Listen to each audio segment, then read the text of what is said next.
మనం కృంగిపోయి కృషించిపోవడం వాడికి ఆనందం, మన బాధపడుతుంటే వాడికి ఆనందం, మనం దేవుడి దగ్గరికి వెళ్ళకపోవడం వాడికి ఆనందం.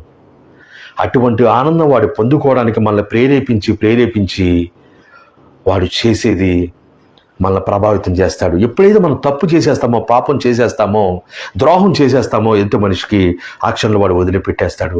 అప్పుడు మన మానవత్వం మేలుకుంటుంది. మనిషిగా మన మానవత్వం మేలుకుని మనం అప్పుడు బాధపడతాం, అయ్యో తప్పు చేశానని. ఆ బాధపడి కృంగిపోతూ ఉంటాం. ఆ కృంగిపోవడమే వాడికి ఆనందం అని గమనించండి పిల్లలు, గమనించండి. వాడు చేసే పన్నాగలకు మనం లోనైపోతున్నాం.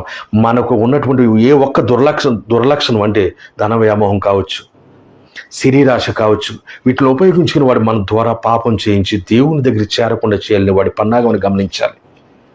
వాడి ఆలోచన అది. వాడికి దక్కని దేవుడి సన్నిధి మనకు దక్కకూడదు, వాడికి దక్కని పరలోక రాజ్యం మనకు దక్కకూడదు.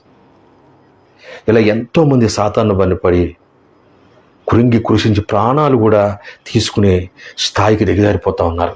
గమనించండి. అలాగే ఇస్కరియోతు అది ఎప్పుడైతే సాతాను ప్రభావం తొలగిపోయిందో ఆ క్షణం అతను పశ్చాత్తాపడి బాధపడ్డాడు. ఆ క్షణంలో